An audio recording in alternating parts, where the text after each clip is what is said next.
y a todas, muchas gracias por estar presente nuevamente en otro nuevo encuentro de este ciclo de AFAM, en esta oportunidad, el ciclo número 26, con un tema bastante actual que es productos médicos utilizados en oxigenoterapia en pacientes con COVID. Hoy nos va a acompañar en esta disertación la colega farmacéutica Vanessa Martínez. Vanessa Martínez es farmacéutica, es especialista en farmacia hospitalaria y además es especialista en farmacia industrial con orientación en productos médicos. Es titular de guardia del Departamento de Urgencias del Hospital de Agudos Cosme Argerich, es directora técnica de ANMAT para una empresa importadora de productos médicos, miembro del Comité de Expertos en Productos Médicos y Esterilización de SAFIBI, coordinadora de innumerables congresos, disertante en otro tanto número de congresos de SATI, INCUCAI, AFAM, es jefa del servicio de farmacia hospitalaria y de esterilización de la clínica AMEMBA, miembro colaborador de SAFIBI en la subcomisión técnica de productos médicos de la Farmacopea, y puedo seguir porque la verdad que tiene un currículum muy amplio, así que muchísimas gracias, Vane, por hoy acompañarnos y brindarnos la oportunidad de esta formación. Hola, muchas gracias, Santo, muchas gracias a la asociación por convocarme para dar esta charla y bienvenidos a todos los participantes. Espero que les sea muy útil y lo más importante es el compartir conocimiento, como hoy hablaba con Anto y con Mónica. Así que bueno, el tema que voy a desarrollar es productos médicos utilizados en oxigenoterapia en pacientes con COVID, pero además la idea de esta charla es darles un conocimiento inicial amplio sobre los productos médicos y cómo comparamos a veces sin querer a disminuirle la importancia de los productos médicos versus los medicamentos. Y con este inicio vamos a ver todos los requerimientos que tiene un producto médico y qué importante que son para todo lo que es la terapéutica utilizada en los pacientes. Bien, para iniciar, ¿qué debemos saber entonces de los productos médicos? Inicialmente se hablaba de medical device a través de FDA, estamos hablando del año 83, donde consideraban los productos médicos como instrumento, aparato, implemento, dispositivo, implante, reactivo in vitro u otro artículo similar o relacionado, incluyendo cualquier componente, parte o accesorio destinada para diagnóstico de una enfermedad u otras condiciones, cura o alivio, tratamiento y prevención, tanto en hombres como en los animales, y que no logra ninguno de sus principales propósitos específicos a través de la acción farmacológica dentro o sobre el cuerpo, tanto del hombre como animales, y el cual no depende del hecho de ser metabolizado para la realización de cualquiera de los propósitos a lo que está destinado. Esto fue a través de FDA, y Comunidad Europea menciona estos productos como productos sanitarios a través de su normativa 9342, y acá amplía un poco más, donde habla de instrumento, dispositivo, equipo, artículo, que puede ser utilizado solo o en combinación, inclusive nombra programas informáticos que van a intervenir en buen funcionamiento de estos productos y que está destinado por el fabricante para ser utilizado con fines de diagnóstico, prevención, control, tratamiento o alivio de una enfermedad, para el control, tratamiento o alivio de una compensación de una lesión o de una deficiencia. Incluso amplía para investigación, sustitución o modificación de la anatomía de un proceso fisiológico y regulación de la concepción. Sobre todo hace hincapié en que no ejerza la acción principal que se debe obtener por este producto médico, ya sea en el interior o en la superficie del cuerpo humano, por medios farmacológicos, inmunológicos ni metabólicos, pero que la función que ejerza puede contribuir para tales medios. En la Argentina, donde primero se nombra a este tipo de productos, es en la ley 16.463 del año 64, donde habla de productos de uso y aplicación en medicina humana. En el decreto 2505 del 85 de ANMAT, habla de equipos descartables En la resolución 551 del 86 amplía equipos, dispositivos y accesorios estériles, atóxicos, descartables, de uso y aplicación en medicina humana, y en su anexo productos de uso médico quirúrgico. Ya la resolución 255 del año 94, en el artículo 1, empieza a comenzar a mencionar esta denominación de productos biomédicos, con lo cual nosotros en Argentina, los farmacéuticos hospitalarios, fuimos denominando estos productos para la terapéutica de los pacientes. En la disposición ANMAT 2318 del 02, ya se comienza a hablar de producto médico y se da la definición de un producto para la salud, tal como equipamiento, aparato, material, artículo o sistema de uso o aplicación médica, odontológica o laboratorial, destinada a la prevención, diagnóstico, tratamiento, rehabilitación u anticoncepción, y que no utiliza medio farmacológico, inmunológico o metabólico para realizar su función principal en seres humanos, pudiendo, entre tanto, ser auxiliado en su función para tales medios. A su vez, en esta disposición hay una clasificación según el riesgo y el uso previsto por el fabricante, que involucra la localización, el tiempo de contacto y su función. Todo producto médico debe cumplir con los requisitos de seguridad y eficacia, al igual que los medicamentos. La seguridad y la eficacia va a estar dada principalmente por la integridad estructural del producto médico, por la funcionalidad, el uso único, la esterilidad y la toxicidad o ausencia de pirógenos. Y sobre todo deben fabricarse con biomateriales o material biológico. ¿Qué es un biomaterial?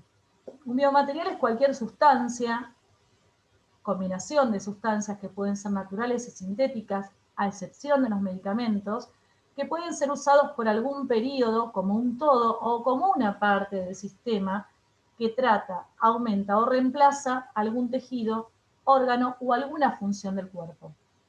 Son sustancias naturales o sintéticas que al ponerse en contacto con los tejidos vivos no deben provocar daño, no deben provocar alteración, pero mantener su efectividad física y biológica. Los biomateriales se van a clasificar según su origen, según la composición y según su estructura. Y por otro lado, es importante destacar que este biomaterial se va a degradar o no una vez en contacto con el cuerpo humano. Por ejemplo, tenemos el caso de las suturas biodegradables. El biomaterial con el que están constituidas se degradan a un determinado periodo de tiempo. Es un ejemplo clarísimo. ¿Qué objetivos debe cumplir un biomaterial? Propiedades mecánicas acorde al uso previsto. Por ejemplo, qué biomaterial vamos a utilizar para una prótesis de cadera o qué biomaterial vamos a utilizar para un cemento odontológico. Son totalmente distintos. Y sobre todo la biocompatibilidad. ¿Qué es la biocompatibilidad? Bien, todo material natural o sintético, estamos hablando de estos biomateriales que entran en contacto con el cuerpo, es considerado una sustancia extraña, ¿sí? Y ese material lo que va a producir es desencadenar una serie de reacciones del organismo, una reactividad biológica, cuya intensidad va a definir su rechazo o su aceptación para establecer un equilibrio. Por lo tanto, no debe ser tóxico, no debe ser trombogénico, no debe ser cancerígeno, no debe producir reacciones inflamatorias, no debe ser alergénico. Y sobre todo, no afectar al sistema inmunológico, que es el que va a reaccionar desde el huésped hacia ese biomaterial que está ingresando en su cuerpo. Hay una definición muy interesante de biocompatibilidad, que es la capacidad que tiene un biomaterial para realizar la función deseada con respecto a una terapia médica, sin provocar efectos no deseados local o sistémicamente en el receptor, pero generando, perdón, pero me sale acá algo, Moni, generando una respuesta tisular beneficiosa para optimizar el rendimiento clínico de esa terapia. Para que esto pueda cumplirse, que este biomaterial tenga todas estas características que le nombré antes, debe cumplir con ciertos ensayos biológicos. Esos ensayos biológicos están enunciadas en la ISO 10993, donde se realiza evaluación y ensayos mediante un proceso de gestión de riesgos, ¿sí? Y esto está dado ¿por qué? Porque hubo un aumento de la complejidad de las prácticas médicas, porque hubo un desarrollo de nuevos biomateriales para ser utilizado en la fabricación de productos médicos, y porque con los productos médicos cada vez tienen un tiempo de contacto prolongado con órganos y tejidos.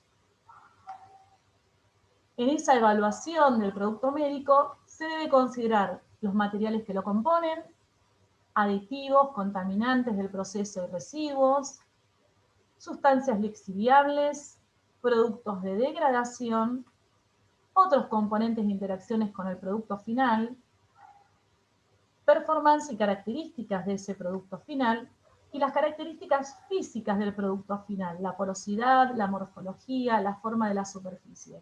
Es decir, que la evaluación biológica de un producto médico se realiza desde que se va a diseñar ese producto, ¿sí?, a través de ingeniería, qué biomaterial o material biológico lo va a componer en función de la finalidad que le quiero dar a ese producto, hasta todos los productos que se van a producir dentro de su fabricación, que es infinitos los procesos que reciben, depende del producto médico. Y, por ejemplo, en el caso de un producto médico estéril, cómo ese proceso de esterilización que tiene que estar ensayado y adecuado para ese producto, no va a interferir en ese producto final. Por eso hablamos de las características que va a tener físicamente ese producto final. Cuando el biomaterial entra en contacto entonces con el cuerpo, dijimos que va a haber una interacción entre el organismo y el biomaterial.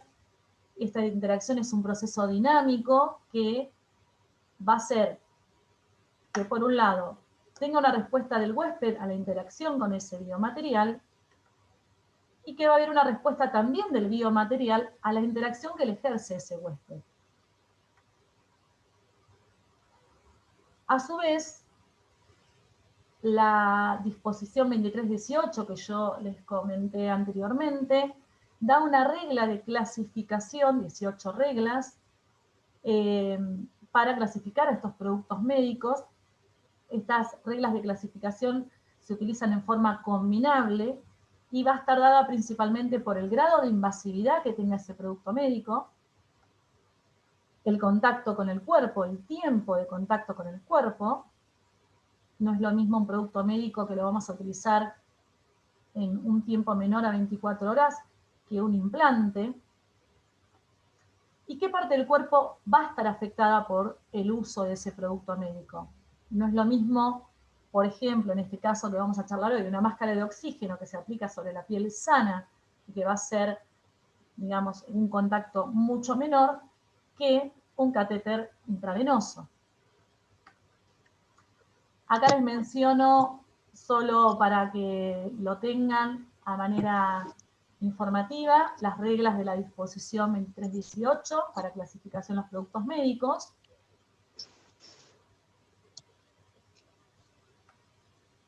Y en este caso que vamos a hablar hoy de los productos médicos utilizados en oxigenoterapia, las máscaras de oxígeno, micronebulizadores y cánulas de alto flujo, por ejemplo, cumplen la categoría de riesgo clase 1, a partir de esta disposición, productos médicos no invasivos.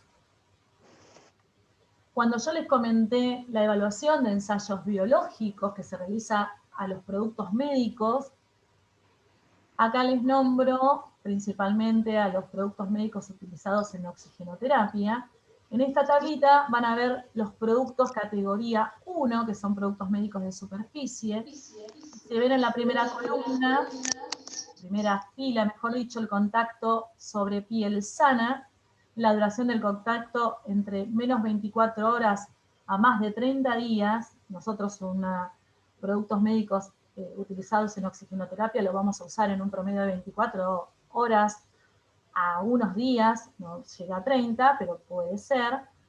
En el caso de oxigenación domiciliaria, el uso de cánulas, el uso de máscaras de oxígeno. Los efectos biológicos y los ensayos que deben realizarse, por ejemplo, son citotoxicidad, sensibilización e irritación o reactividad intracutánea. O sea, nosotros pensamos que un producto médico que se aplica sobre la piel sana no tiene que ser evaluado, estamos equivocadísimos. Vean cuál es la implicancia que tiene un producto médico de clase 1, de un riesgo bajo. Sin embargo, se realizan estudios muy importantes con respecto al biomaterial y al producto médico final, como son estos tres que les menciono. Y la nueva definición de biomateriales es una sustancia que ha sido modificada por ese proceso de fabricación para tomar una forma, que en este caso sería el producto médico, tal que sola o como parte de un sistema complejo es utilizada para conducir, mediante el control de una interacción con componentes del sistema biológico, el curso de cualquier proceso terapéutico o de diagnóstico en el ámbito médico o veterinario. En esto les muestro, por ejemplo, un monómero de vinilo, el polímero de policloruro de vinilo. En su margen derecha superior van a encontrar cómo es la materia, el biomaterial con el que se trabaja para obtener, por ejemplo, una sonda Nelaton. Entonces, lo importante de esta introducción que yo quería transmitirles es que no hay que confundir las terminologías de material biomédico o biomaterial con el producto médico. Bien, por otro lado tenemos el oxígeno, que es el otro actor principal en esta oxigenoterapia, que debemos recordar que el oxígeno es un medicamento, su concentración normal en el aire es del 21%, inoloro, incoloro, insípido, y para uso medicinal debe tener una pureza del 98% y estar libre de dióxido y monóxido de carbono. Los métodos de obtención pueden ser por destilación de aire y por separación del aire por absorción. En la disposición 4373 de ANMAT está descrito el proceso. Y en Farmacopea Argentina tenemos definición, caracteres generales, conservación, ensayos y valoración del mismo. Para recordar que nuestra farmacopea hace mención del oxígeno como medicamento. ¿Y qué es la oxigenoterapia? Es la administración de oxígeno suplementario, que es una de las estrategias terapéuticas más utilizadas en el mundo para el tratamiento primario de la hipoxemia.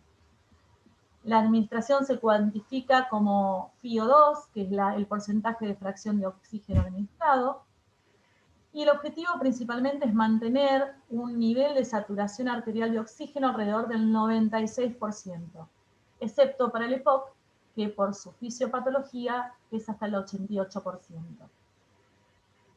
Durante esta terapia con oxígeno, lo que se debe evitar principalmente es la hiperoxemia, debido a que altos niveles de oxígeno en presión arterial pueden aumentar la toxicidad que está relacionada con liberación de especies reactivas de oxígeno, y esto puede provocar lesiones en la retina, en el sistema nervioso central, en el pulmón, y además puede llegar a lograr altos valores de FiO2 por un tiempo prolongado, que esto lleva a generar atelectasias por absorción. ¿Cuál va a ser el objetivo de la oxigenoterapia entonces? Tratar la hipoxemia y evitar la hipoxia articular, disminuir el trabajo pulmonar y disminuir el trabajo miocárdico. Vamos a conocimientos términos importantes que vamos a manejar, la hipoxemia óptica. Hipoxemia consiste en la disminución de la presión arterial de oxígeno por debajo de 70 mililitros de mercurio, que corresponde a una saturación del 90% de oxígeno. La hipoxia principalmente consiste en transporte de oxígeno hacia los tejidos. Son dos términos totalmente diferentes. En este cuadrito les muestro cuáles son los niveles de oxígeno en sangre en función de la presión parcial de oxígeno en sangre, donde la normal va a ir de 80 a 100 milímetros de mercurio, y en la hipoxemia grave vamos a pasar a menos 40 milímetros de mercurio. Entonces, dijimos que el oxígeno es un medicamento y como tal debe ser administrado según 5 principios fundamentales. Debe estar dosificado, debe ser continuo, controlado, humidificado y temperado. Y sobre todo, el estado del paciente, causas y severidad son los que van a determinar el método de administración de esta terapia con oxígeno. Como es un medicamento, la prescripción es médica. ¿Y cómo se prescribe? Se puede prescribir por litros por minuto, en forma de concentración de oxígeno, en porcentaje o en fracción de oxígeno expirado, que es la famosa FiO2 que tanto escuchamos en los médicos cuando tenemos la terapia con oxígeno. Entonces, la fracción de oxígeno expirado es la fracción de oxígeno en un volumen que se mide, y en los pacientes que experimentan dificultad para respirar, se les suministra aire enriquecido con oxígeno, lo cual va a significar que tenga una FiO2 superior a la atmosférica. Es decir, el aire natural tiene un 21% de oxígeno, o sea que equivale a una FiO2 de 21%. Nosotros lo que vamos a hacer con la oxigenoterapia es elevar ese porcentaje de oxígeno administrado al paciente. ¿Cuáles son los materiales y los equipos que se utilizan para administrarlo, además de los productos médicos que son esenciales para ello, como el oxígeno? Una fuente o suministro de oxígeno, que puede estar dado por la red central o por tubos de oxígeno. Manómetro o manorreductor, que mide la presión del oxígeno al interior del cilindro y regula la presión de la salida. Flujómetro, que controla la cantidad de oxígeno en litros por minuto. Y el humidificador, que es el recipiente de plástico que debe contener agua estéril en sus 2/3 partes para humidificar ese oxígeno seco que está ingresando al sistema. Acá ven en esta imagen cómo se conectan todos estos materiales y equipos.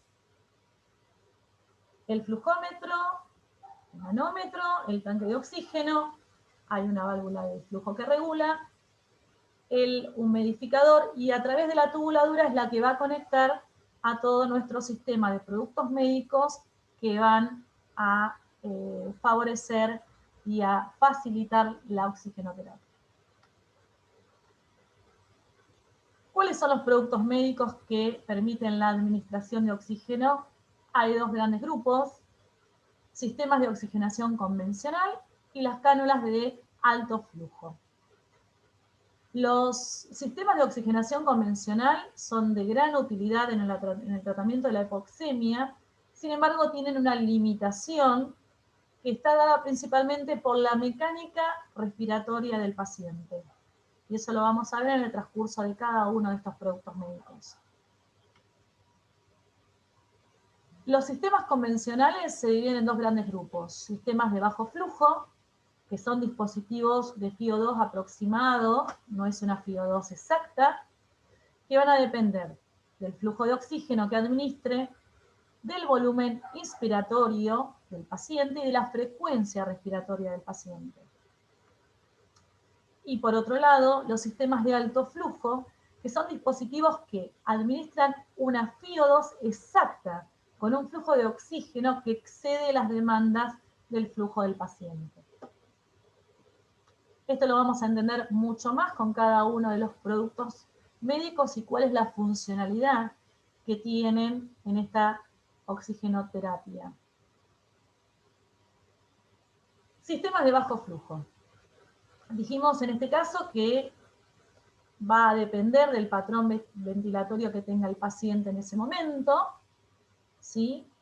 El volumen inspirado puede ser hasta el 75% del normal, y la frecuencia respiratoria del 21 por minuto van a hacer que se requiera o cánulas nasales, o una máscara de oxígeno simple, una máscara con reservorio de reinhalación parcial, o una máscara con reservorio de no reinhalación.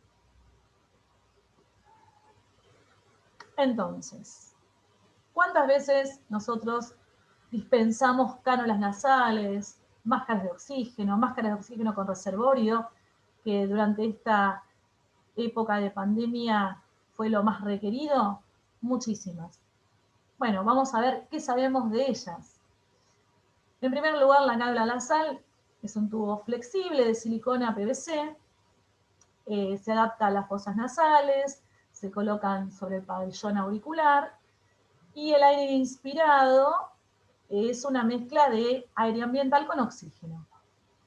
Esta concentración de oxígeno inspirado va a estar determinada por la velocidad de flujo de oxígeno que circula por la cánula y por la profundidad y la rapidez que tenga el paciente con su respiración, es decir, el volumen respiratorio.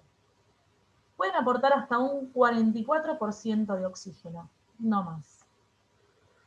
Entonces acá tenemos una imagen, cómo se coloca la cánula nasal, administra de 1 a 5 litros por minuto, y mezclada con el aire equivale a un 24 a un 40% o un 24 a 40% FIO2. ¿Cuáles son las ventajas? Es de bajo peso, económica, menos incómoda, no interfiere con la alimentación, con el aseo, la expectoración, con la comunicación del paciente, pero tiene desventajas, que la fracción de oxígeno es variable y que la sequedad de la mucosa nasal que se produce es importante, por lo cual hay que constantemente humidificarla en forma tópica. En esta imagen les muestro cuáles son las variables de flujo de oxígeno y la FIO2 otorgada, que puede variar desde 1 litro por minuto, con 24% de FIO2, hasta 5 litros por minuto, el máximo, con un 40, incluso 44% de FIO2.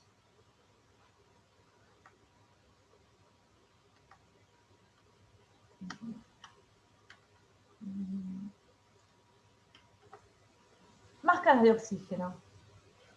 Son mascarillas de PVC suave y transparentes, y lo importante es que cubren tanto el mentón, la nariz, como la boca del paciente. Y poseen ciertas características, que son perforaciones laterales, por donde va a salir el aire expirado, unas cintas elásticas que sirven como el proceso de ajuste, una tira metálica por encima, que es lo que debe ajustarse a la parte superior de la nariz, al tabique nasal. Y esta máscara sí es importante que esté adecuada a la fisonomía del paciente, sin usar ni muy chica ni muy grande, para evitar las pérdidas de flujo de este oxígeno que le queremos dar al paciente con esta terapéutica. Puede suministrar hasta un 60% de oxígeno con velocidades de flujo de 6 a 10 litros por minuto.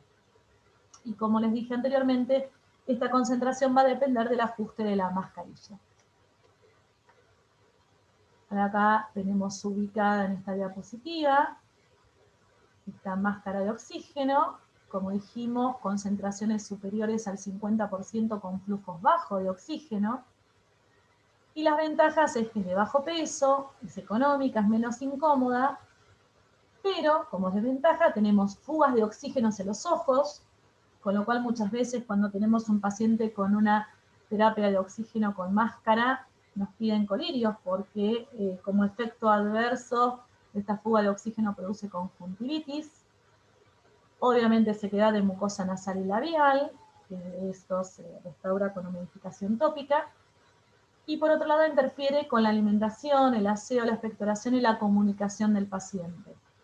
Con lo cual El retiro constante de la máscara hace que se interrumpa esta continuidad de oxígeno. Y es difícil para que el paciente pueda adaptarse a diferencia de la cánula nasal. Entonces, ¿qué flujo tenemos con las máscaras de oxígeno?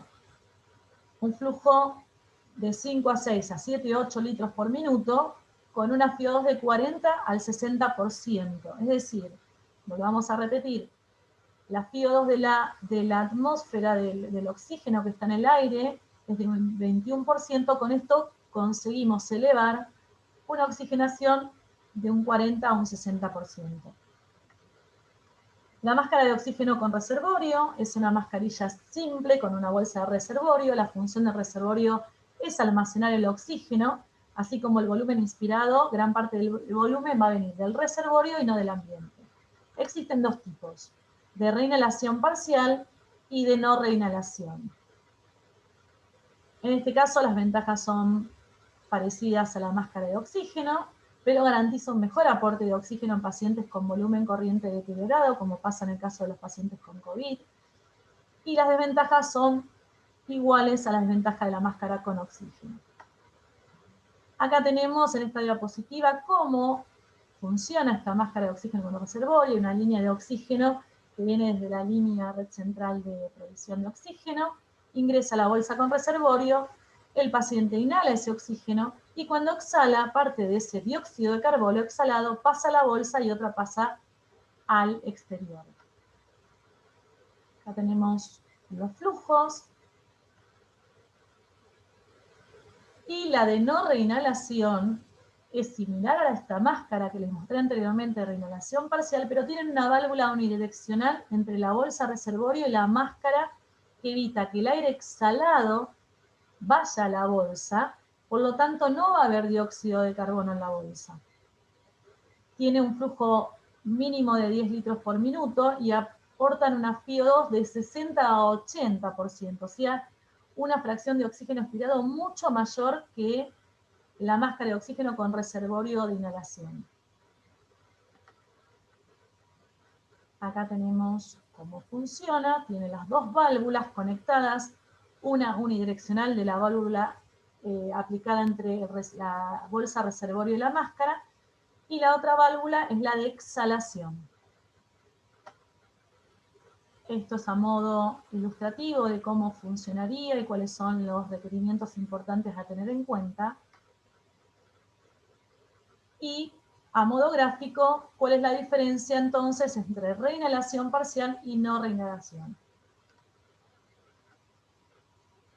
Esta diapositiva compara los productos médicos que les comenté hasta hace un momento, de cánula de oxígeno, máscara de oxígeno, máscara de oxígeno con reservorio, y es muy interesante porque es muy gráfica para ver cuáles van a ser los litros por minuto y el porcentaje de oxígeno aplicado según este dispositivo médico en la oxigenoterapia del paciente y en función de las características del paciente requiera por su estado en ese momento. Los sistemas de alto flujo, tenemos el sistema Venturi, que es adaptable a máscaras simples, máscaras de traqueostomía, tubos en T, y en este caso lo que nosotros tenemos es que el oxígeno que va a ser respirado se puede controlar por temperatura, humedad y concentración. La máscara Venturi tiene las mismas características que una mascarilla simple, con la diferencia que tiene un dispositivo en el cual indica qué flujo hay que elegir en el caudalímetro para conseguir una FiO2 deseada según el estado del paciente. Se basa en el principio Venturi, la mezcla de gases debido a la diferencia de presión. Acá van a tener las partes de la máscara de Venturi, el conector, el tubo corrugado y el dispositivo con el caudalímetro a elegir según el porcentaje de oxígeno que queremos administrar. Está la máscara armada. Y acá tenemos los dispositivos que, según la concentración de oxígeno administrada, se puede ajustar de un 24 a un 40%, e incluso de un 40% a un 50%, utilizando un flujo mayor hasta 10 a 12 litros por minuto de oxígeno. Bien, la mascarilla de efecto Venturi, se los voy a dar muy sintéticamente. Lo que hace es un chorro, un flujo alto de oxígeno por un orificio estrecho, a partir del principio de Bernoulli, y ahora les voy a comentar quién era, y lo que hace es provocar una presión negativa. Esa presión negativa es responsable que a través de esa ventana regulable que tiene el dispositivo, el aire se aspire, parte de aire ambiente, y se consigue así una mezcla deseada del porcentaje de oxígeno que estoy administrando. Y pensar que Bernoulli, a través de su obra hidrodinámica en el año 1738 y siendo matemático holandés, nos dio la posibilidad de tener este producto médico de gran utilidad en la oxigenoterapia. Por un lado le comenté entonces todos estos productos médicos que son de oxigenoterapia convencional, y después tenemos la cánula de alto flujo, que es otro tipo de producto médico, es un sistema en realidad, que también tiene un equipo, y en este caso no voy a detenerme mucho en ella, pero sí les dejo unas diapositivas para quien quiere informarse un poquito más. Está solamente este tipo de equipo, requiere de un profesional especialista con una monitorización estricta y se recomienda solo utilizarlo en unidades de cuidados críticos o en guardias de atención de emergencia. Lo que tiene este sistema es que es un sistema de oxigenación de alta aerolización. Acá les muestro y se los dejo como informativo cómo se compone esta cánula de alto flujo, la cual no me voy a detener a hablar, más que a decirles que cuál es la diferencia entre la cánula común que nosotros usamos y la cánula de alto flujo. Es que esta cánula de alto flujo, como les mostré anteriormente, con un equipo determinado, un sistema de oxigeometría, un sistema generador de alto flujo, de humedad y calefacción, lo que nos va a dar es que tengamos un sistema capaz de entregar un flujo de hasta 60 litros por minuto. O sea que vamos a tener una FiO2 constante y alta, y que con esto no cambiaría la mecánica pulmonar. La cánula común, inicial que yo les comenté, el oxígeno máximo que puede proveer es de 5 litros por minuto. Y no llega a una FiO2, como les mencioné, hasta aproximadamente 40%. Bueno, y en esta pandemia nos encontramos con que empezamos a ver muchas máscaras de oxígeno con reservorio y a entender un poco cómo funcionan algunos productos médicos que son utilizados en la asistencia respiratoria mecánica, por ejemplo. Entonces, en primer lugar, vamos a hacer un panorama general donde vamos a recordar que los riesgos asociados a la infección por coronavirus del síndrome respiratorio agudo grave 2 es la neumonía y el desarrollo de una insuficiencia respiratoria muy importante. Informes actuales muestran que se puede esperar que el desarrollo de este síndrome de dificultad respiratoria aguda en un 3 al 20% de los pacientes que requieren hospitalización y en más del 60% de pacientes cuya condición era crítica al momento del diagnóstico. La OMS dio ciertas guías para el manejo de la insuficiencia respiratoria hipoxémica por COVID-19 y lo que establecieron es que la ventilación no invasiva o VNI, al igual que la oxigenoterapia por cánula nasal de alto flujo, pueden usarse en ciertos casos, pero que estos tratamientos requieren supervisión constante debido a que estos pacientes presentan un riesgo de deterioro rápido y la necesidad de intubación y ventilación mecánica, lo cual, si utilizamos estos productos, pueden retrasarlo. El requerimiento de asistencia respiratoria mecánica es un factor de riesgo que se asocia a una mayor morbilidad, porque una vez que está indicada, el riesgo de contraer neumonía bacteriana asociada al respirador, considerando el tiempo promedio una vez instaurada, es de 14 a 21 días. De esto surge que hay que aplicar una terapia o una estrategia escalonada de oxigenoterapia a los pacientes infectados con COVID-19. La secuencia habitual que se utiliza para la oxigenoterapia es la convencional con máscara reservorio, cánulas de alto flujo, ventilación no invasiva y por último la asistencia respiratoria mecánica. Pero ¿qué pasa? En los pacientes con COVID esto no se cumpliría. En general, pacientes con estrés respiratorio agudo, leve o moderado, en sus estadios iniciales, la BNI o la cánula de alto flujo sería contraproducente. ¿Por qué?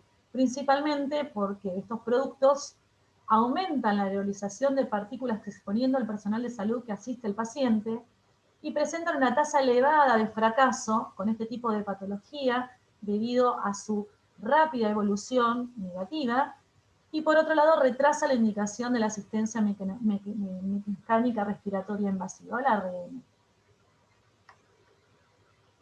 Entonces, se va a tener en cuenta solo en situaciones especiales, si se terminaran los respiradores y bajo el manejo de profesionales expertos en cuidados críticos.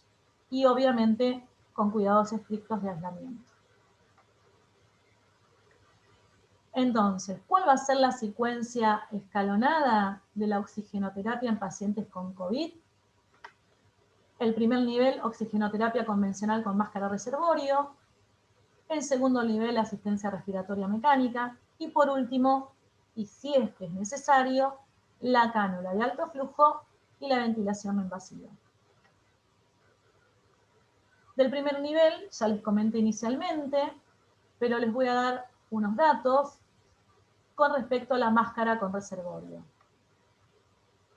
Se sugiere comenzar con oxígeno suplementario cuando la saturación periférica es menor del 92% en el paciente. ¿Sí? Lo que nosotros tenemos que tratar con este tipo de oxigenoterapia es llegar a un 92% para 100. Y en pacientes con falla respiratoria tipo 2 o EPOC, como les mencioné inicialmente, no exceder de los 88 a los 92%. En este caso, el EPOC va a tener una situación de saturación periférica mucho menor del 92% si comienza con su patología asociada a COVID.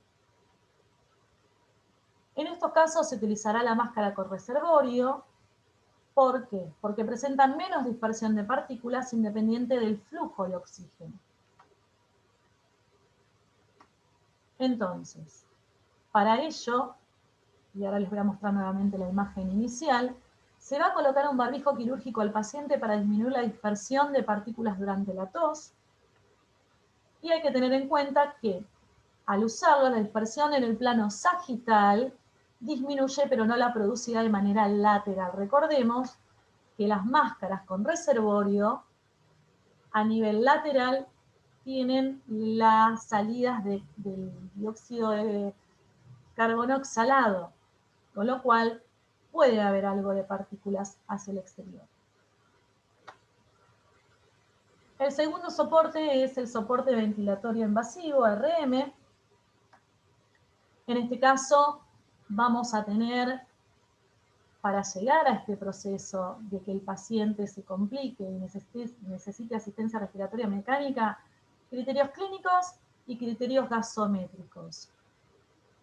Esto es a modo también informativo, pero lo que hay que tener importante es que considerando la mortalidad, la morbimortalidad de esta indicación de asistencia respiratoria mecánica y el riesgo de contagio de los operadores, primero debe darse los criterios clínicos y luego los gasométricos, no invirtiendo ese orden, para poder dar la indicación de RM. Los elementos, obviamente además de un respirador, van a ser la máscara con reservorio y bolsa de reanimación, tubo endotraqueal, según la característica del paciente y su fisionomía, es donde se va a utilizar una graduación desde 7 a 9, jeringas de 10 mililitros, que es importantísimo porque la jeringa de 10 mililitros es la que le va a dar la presión exacta de aire para insuflar el balón que contiene el tubo endotraqueal y poder fijarlo a la tráquea. Mucho menos no se insuflaría, con lo cual no produciría la retención del tubo y mucho más produciría ruptura de ese balón. Con lo cual la jeringa de 10 mililitros, aunque parezca algo que no tiene sentido, es importantísimo en este caso. Obviamente laringoscopio, mandril, drogas para intubación. Y en este caso, una de las cosas que hace énfasis es que solamente sean 3 los operadores que asistan, ya que es un nivel 3 de alto riesgo. Sería el médico que va a realizar el manejo de la vía aérea y la maniobra de intubación, el kinesiólogo encargado de todo lo que es la asistencia del manejo de la vía aérea y el enfermero a cargo de la administración de las drogas para intubación. Y hay 4 situaciones que deben tenerse en cuenta cuando usamos la asistencia respiratoria mecánica. El uso de elementos de protección, la humidificación de los gases inspirados, la minimización de la aerolización de esos gases inspirados, la aspiración de secreciones. Se enfatizó, evidentemente, limitar la posibilidad de que el virus se propague junto con el aire que sale del respirador. Entonces, además del equipo de protección personal y del sistema de aireación ambiental inversa, tenemos que tener también en cuenta filtros humidificadores antivirales antibacterianos, filtros antivirales antibacterianos no humidificadores, sistemas cerrados de aspiración y aerocámaras para respiradores. Estas son las formas que tenemos de limitar la posibilidad de que el virus se propague junto con el aire que sale del sistema paciente-respirador. Bien.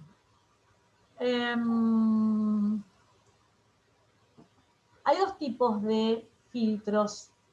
Están los intercambiadores de calor y humedad, que lo que hacen es simular la funcionalidad de la mucosa nasal del paciente. ¿Por qué? Porque cuando nosotros hacemos una ARM en un paciente, las vías aéreas superiores están anuladas por una vía aérea artificial. Entonces, los gases inspirados no son filtrados, no son humidificados, no son calentados antes de llegar a los pulmones. Es importantísimo que tengamos en cuenta la disponibilidad de estos filtros humidificadores. En 10 minutos, solamente en 10 minutos, se aumenta la pérdida de calor y la pérdida de viscosidad de las secreciones. Esto altera la mucosa que nosotros estamos necesariamente trabajando con esta intubación y además produce hasta una patología parecida a una quemadura en las vías respiratorias. Es importantísimo que tengamos en cuenta estos filtros humidificadores. Y por otro lado, cualquier microorganismo que puede ser expulsado por un paciente en forma de microgota o esputo, debería evitarse desde el principio del sistema respiratorio.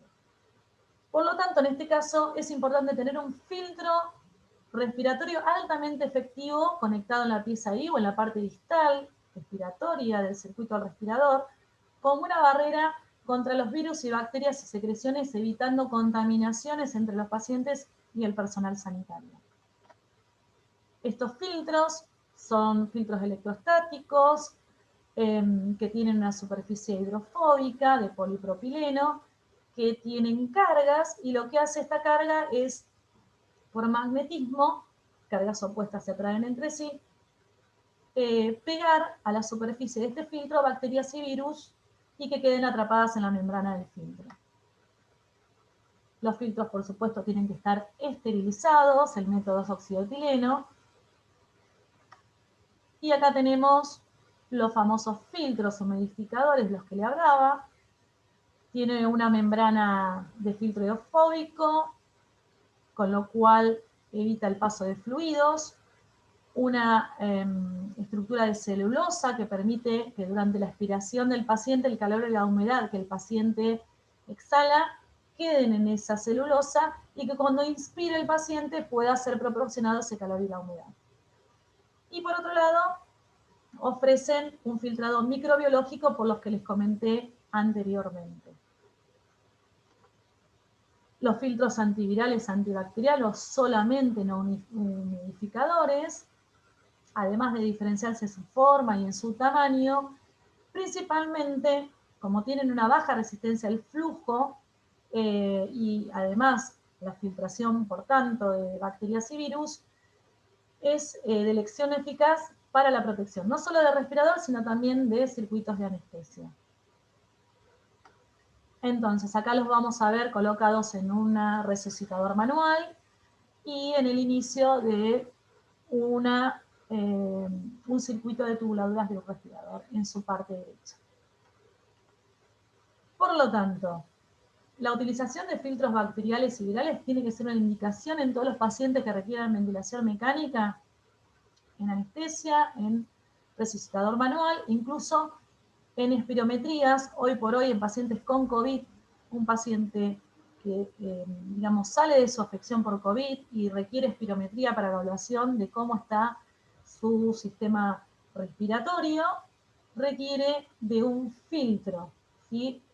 Porque obviamente todavía estamos estudiando esta capacidad que tiene este virus que nos ha afectado tanto. Entonces, lo tenemos que tener en cuenta también para espirometrías. Y deben utilizarse solo en la rama inspiratoria, en el caso de un paciente que está en ARM, o en una cirugía conectada al circuito de anestesia, el intercambiador de calor y humedad con filtro electrostático, ¿sí? Entonces, estos filtros humidificadores antivirales y antibacterianos, como les comenté, porque contienen las secreciones, porque se humidifican, porque dan calor y porque retienen los virus, pueden llegar a ser cambiados para un paciente hipersecretorio 5 o más veces por día. Por otro lado, la aspiración de secreciones bronquiales es una de las técnicas más habituales en las unidades de terapia intensiva, pero está relacionada con graves riesgos como la hipoxemia, la repercusión hemodinámica, colapso pulmonar y el aumento de la presión intracraneal a afecciones asociadas. La evidencia científica nos muestra que sistemas de aspiración cerrada producen mejoría en el llenado capilar, mantiene permeable la vía aérea y conservan estable el volumen pulmonar. Como consecuencia de esto hay un colapso alveolar menor, una menor insuflación pulmonar espontánea y un continuo flujo de oxígeno que estamos dando por esta asistencia respiratoria, manteniendo una adecuada saturación de oxígeno.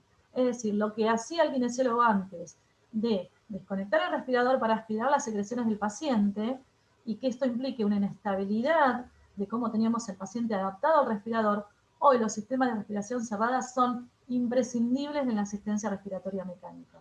Y sobre todo hoy por hoy, también cubriendo esta situación de la contaminación del aire y de la posible afección del personal de salud expuesto a los virus.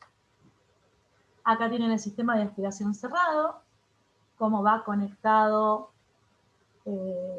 es mucho más fácil verlo en el respirador, pero tiene la sonda de cobertura plástica, una ventana con una válvula de control que permite conectarlo al sistema de aspiración y un domo con una pieza ENI para conectarlo al respirador, a la tubuladora del respirador y un tapón panespiral para hacer lavados con solución fisiológica. Bien, y por último, como les mencioné inicialmente, el tercer nivel son las cánulas de alto flujo y la ventilación no invasiva. Tanto el BNI como CPAP están contraindicados en pacientes con COVID. Estos pacientes tienen una injuria alveolar difusa y lo que hace es que hay una disociación entre su mecánica pulmonar relativamente bien conservada y la gravedad de la hipoxemia con la que se presentan en forma severa y rápida. Entonces, tenemos un paciente que no está sedado y estos soportes son potencialmente dañinos porque generan altas presiones intratorácicas negativas, agravando la lesión pulmonar y retrasando la indicación de ARM, con lo cual aumenta la mortalidad. Por último, acá tenemos una escala y, como bien les dije, resumiendo, la oxigenoterapia convencional, específicamente con máscara de oxígeno con bolsa con reservorio, es la indicada para una patología respiratoria leve en pacientes con COVID. Y tenemos la ventilación invasiva, la RM, para pasar como segundo nivel, ¿sí? El nivel escalonado de oxigenoterapia. En el medio, siempre y cuando no haya disponibilidad de respiradores, no haya camas disponibles y realmente los recursos también estén, digamos, limitados y el avance de la pandemia lo permita, en ese caso extremo, ahí usaríamos las cánulas de alto flujo o BNI. Si no, en caso contrario, pasaríamos de la oxigenoterapia convencional, máscara, bolsa, reservorio, directamente a la asistencia respiratoria mecánica. Muy bien, y para cerrar, y espero no haberlos abrumado con tanta información, pero están disponibles las diapositivas con toda la información. Nosotros tenemos que involucrarnos muchísimo con los productos médicos. El farmacéutico tiene incumbencias en productos médicos. En la industria de productos médicos, a través del decreto 2505 de ANMAT, de resoluciones ministeriales de salud como la 551, de disposiciones que hablan desde la dirección técnica del farmacéutico por su incumbencia y por la injerencia y por su, digamos, formación académica. El Ministerio de Educación reglamenta en la resolución 566 del 2004 que la Dirección Técnica de Farmacias, de establecimientos asistenciales, públicos, privados, etcétera, en lo que respecta a medicamentos y productos médicos para la salud del ser humano y otros seres vivos, debe estar a cargo de un farmacéutico. Y no nos olvidemos de lo que trabajamos muchos de nosotros, desde la Asociación Argentina de Farmacéuticos de Hospital, en el modelo de práctica profesional en farmacia hospitalaria, en los estándares, donde nombramos, nos involucramos, mencionamos y tenemos que desarrollar la utilización segura de los productos médicos. Amiguémonos con los productos médicos, no le tengamos miedo, hay mucha información. Los productos médicos evolucionaron de manera importantísima y avasallante en los últimos 10 años en nuestro país, porque nosotros teníamos muy en cuenta la importación, pero hoy tenemos desarrollado una muy fuerte y buena industria de productos médicos, así que sería bueno que empecemos a mezclarlos un poquito más y no solo tenemos una ventaja los farmacéuticos hospitalarios, que tenemos el conocimiento de la utilización, de la práctica del producto médico. Entonces sería bueno empezar a incursionar un poquito más en la teoría para que sea casi perfecto. Muchas gracias por todo. Muchas gracias, Vane, desde Comité Científico, desde Comisión Directiva de AFAM. Se te agradece enormemente por esta charla. Y bueno, voy a hacer alguna preguntita que ha quedado en el chat y invito a que aquel que tenga alguna consulta y quiera escribirla en el chat, así te preguntamos en este momento ya final. Acá hay una colega, Vane, que nos pregunta respecto a la máscara de oxígeno tipo Venturi, que estuvo leyendo y encontró contradicciones respecto al uso del corrugado o extensor. Si se usa siempre o solo en determinadas situaciones, y que, bueno, ella, por lo que tiene entendido, se emplea como concentrador de oxígeno. En realidad, Esa es una de las preguntas del chat.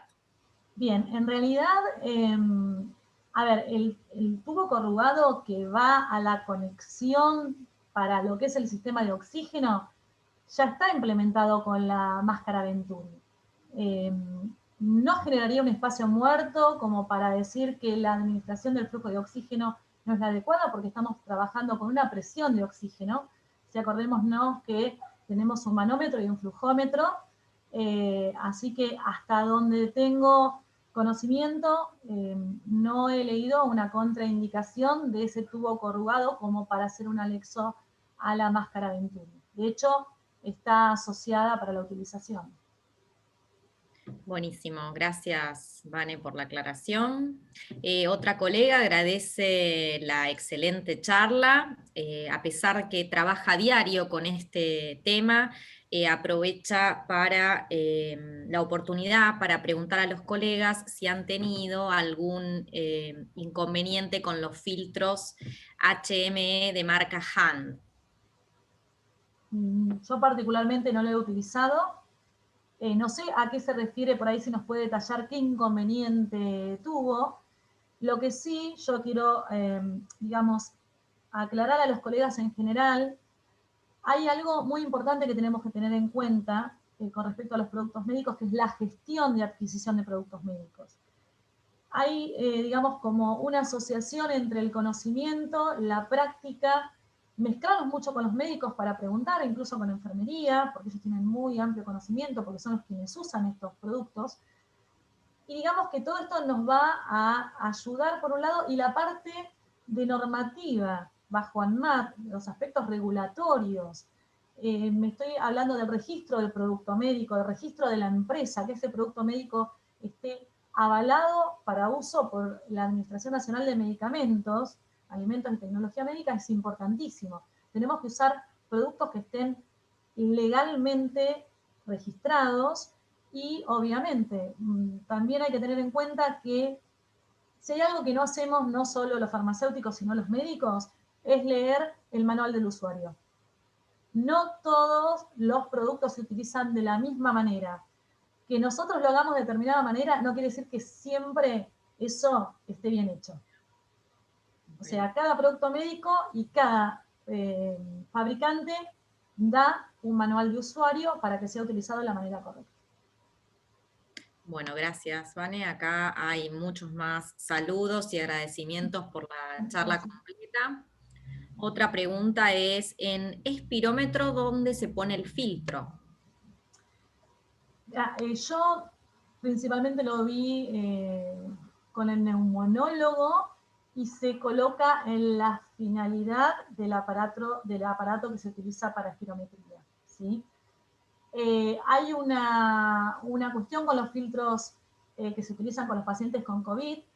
Hay determinados filtros que pueden ser utilizados hasta 6 veces y generalmente lo que hace el neumonólogo es asignarle ese filtro a ese paciente, supuestamente ese paciente ya, digamos, no tiene COVID, pero está recuperándose de esa patología con COVID. Pero para una cuestión de seguridad se siguen utilizando y obviamente estamos todos avanzando en conocimiento de cómo se va manifestando este virus. Así que eso es una de las cuestiones. Perfecto. Yo quería preguntarte si así como hubo desabastecimiento de algunos fármacos en algunos ámbitos, si tenés conocimiento de que con los productos biomédicos haya pasado algo similar y si hubo algún producto médico que haya tenido mayores inconvenientes para abastecer las instituciones que otro. A ver, yo estoy tanto en un hospital público como en una clínica privada. Hay una cuestión que, o sea, personalmente yo no tuve en la parte privada un desabastecimiento en ningún producto. Los limitantes siempre van a ser en todos los ámbitos las importaciones, las distribuciones, van a ser que en una situación de pandemia donde hubo aislamiento estricto, donde mucho personal que está en la industria no ha podido ir a sus lugares de trabajo, con lo cual la producción se vio afectada, hubo, en ciertos casos, un enlentecimiento de la provisión de los productos médicos a las instituciones. En el hospital público no he visto, digamos, desabastecimiento o carencia de algún producto en particular, por lo menos donde estoy, y en la clínica tampoco. Sí, lo que puedo dar como experiencia es que en el caso de un lugar privado donde el sistema de gestión de compras está asociada con personal que tal vez no está en injerencia en el tema de productos médicos, una de las cosas donde yo ejerciendo la jefatura puse como condición sine qua non, en algunos casos muestras, y por supuesto toda la certificación de habilitación y de registro de los productos. Bueno, muchas gracias, Vane. Muchos agradecimientos se van agregando en el chat. No hay más preguntas por el chat, así que, bueno, reiterarte nuevamente desde la comisión directiva y desde el comité científico el agradecimiento para vos por esta charla, invitarlos a los asistentes a que vuelvan a participar el próximo viernes con una nueva charla del ciclo de AFAM, y recordarles que esta charla va a quedar grabada, como todas, en el canal de la asociación de AFAM y en el Facebook también, así que si pueden transmitir esta información para aquel que no haya podido hoy estar presente. Muchas gracias, Vane. Muchas gracias a ustedes, a la asociación y a todos los que participaron hoy. Y bueno, a cuidarse mucho y que estén bien. Muchas gracias. Gracias. Hasta luego. Chao, hasta luego, Moni.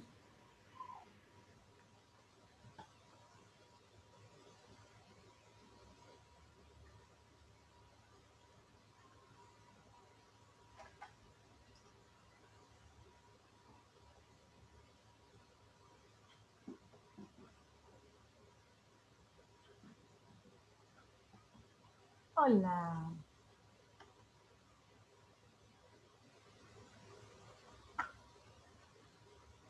Moni, ¿estás ahí? Sí.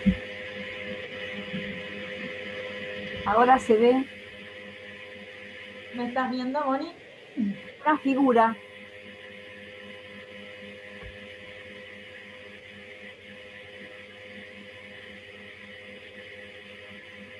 Una figura al atardecer. Sí, soy yo. Oh, qué linda. Moni, ¿querés cortar la grabación?